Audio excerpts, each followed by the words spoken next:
I've been stockpiling the personal information of complete strangers. I work in a waste transfer station, and people constantly ignore the signs and throw their garbage in our recycle bin. Every time they do, I have to manually pull it from the bin and bring it to the garbage compactor. I always rip open the bags and look for identifying info. I have dozens of names, addresses, phone numbers, and several social security numbers of these offenders. I haven't done anything with this information, and not sure why I'm still doing it. I'm pretty sure it involves this fantasy in my mind where I let loose all this information for the internet to dox at their leisure. The smug satisfaction of knowing I could fuck with these offenders is one of the few things that make this job more tolerable. I am 33 and can't recite the months of the year from start to finish. I could probably learn them in under 30 minutes, but at this point it feels like a part of me that I don't want to lose for some bizarre reason. It gets fuzzy after August. I'm turning into a misogynist and I'm considering hurting people. Being demonized about my body with terms like small big dick energy and being told to kill myself for being under 6 feet. Statistically my penis is slightly above average, but as men our worth is judged on how big our dick is no matter what. And there is no term average dick energy. As far as society is concerned, you're either big or small. And women have the nerve to act like they are judged on their body image. I fear I may off myself one day. I'm older than I'd like to admit and have been alone and angry for too long. I just hope I don't take anyone with me, but honestly, since the world seems to hate me just for being born with my body, why shouldn't I kill people? People want me to die and hate me for being born, so why should I have sympathy? Why should I not return the pain I feel onto others? I stole over $5,000 from my first job and became a manager. When I was 18, I worked at a local coffee shop that was a part of a very large chain. The owner of the coffee shop owned 20 in several states across the US, and I was making minimum wage, so I did not feel very bad about what I did. It was super simple. I worked night shifts and frequently worked alone. After working there for about a month, I basically had the prices down in my head. Customers almost never wanted receipts, so whenever someone gave me exact change, I would just pocket the money. It was a coffee shop, so I never made huge money, but I'd leave with anywhere between $10 to $25 most days. I paid for dates, presents, and college textbooks off the money I was stealing from this coffee shop. Eventually, the owner called me and promoted me to the manager of the place. I got a better paying job, a retail place, so I eventually left, but I never told anyone about this. I made my best friend fail the most important exam of her life. Where I am from, and here we have one exam we work for our entire school years, basically our entire lives. It takes place in one day, all subjects, in school. Our school is a pretty good school, which means the top score student will get a scholarship to their university. Me and my best friend, sorry if my English isn't perfect, is similar in scores, but I felt like she would do so much better.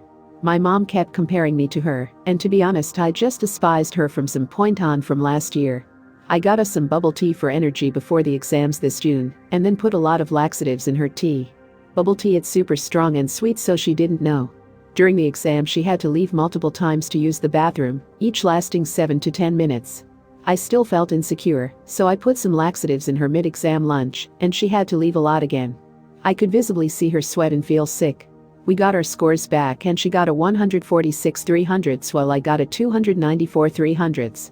I got the best score and now I have a scholarship to her favorite college. I comforted her while she cried and told her it wasn't her fault. She's going to a super small college, which I don't think will help her future.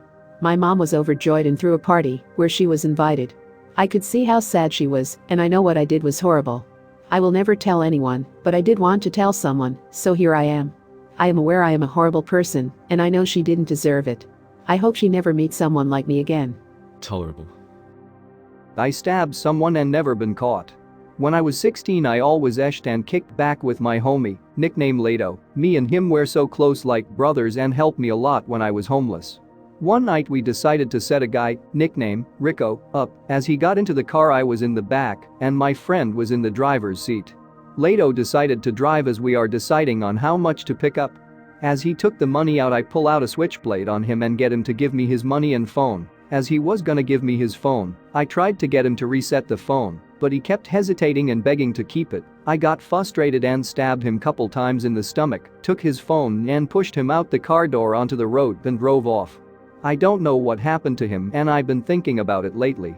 I got into my relative's house and stole their food. Some relative lives in the same apartment building with us, and he lives with his wife and daughter. We are really close, but every now and then I go to their house.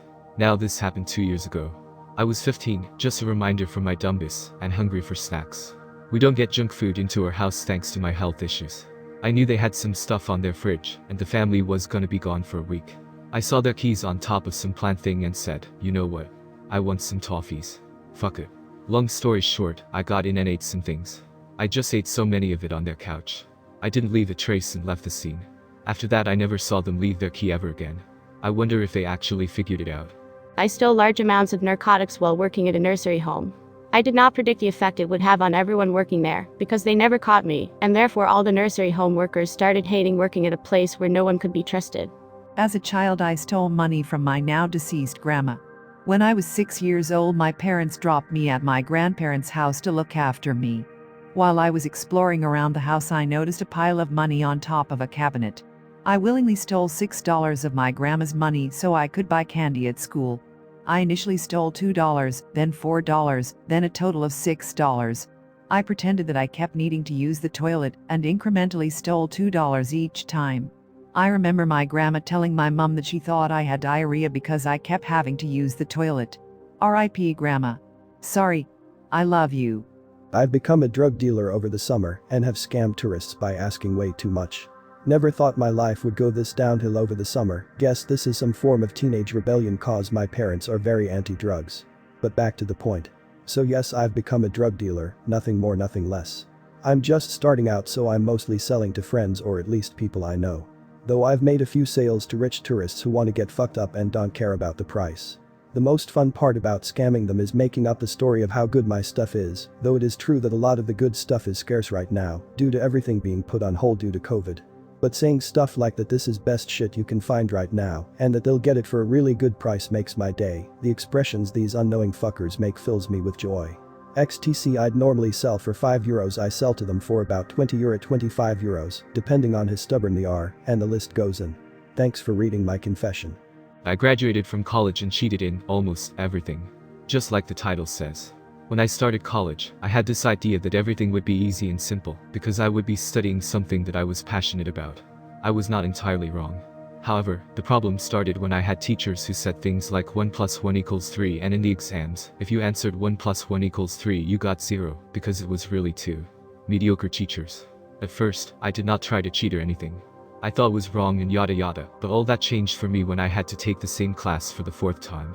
Class that I could have passed the 2nd time easily if a teacher had given me in the last exam 1 point out of the 6 that the answer was worth, because although the answer was incorrect, the procedure to find the answer was correct. My error mistake was by placing a wrong number. The stress of the test I guess made me see an 8 instead of a 6. After that, I had enough. I realized that teachers cared more about the grade you get than what you learn in class.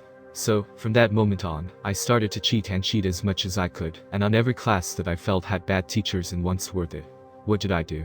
Take out my cell phone during the exam, copy myself from and with classmates, have someone who was good at the subject come in and take the exam and put my name on it, pay a private teacher to send me the answers by message, use the old works of other people who had already seen that class and change words of the topic of them, when reviewing the exam, erase some incorrect answers, and put in correct ones, and tell the teacher that he made a mistake when correcting my exam, yada yada. There were so many things I did to pass different subjects classes. Mathematics, physics, statistics, chemistry, and many others. I was studying 2 majors at the same time. The pressure I felt at 18/19 was too much, and the frustration was indescribable. I wanted to graduate and finish college. And yes, I made it. I ended everything and finally I graduated in 2019. I will not lie, I am happy with what I achieved, but I know it was wrong because there are certain things that I did not learn. However, those things I know are not entirely my fault. It's the fault of those mediocre teachers who didn't teach their classes correctly, and were more concerned about grades than someone learning what was important. And if you are wondering, yes, I also cheated on my final project's thesis. Thanks guys for watching. Don't forget to like, drop your opinion and thoughts on the videos. Share this video to support us and subscribe to get our latest videos.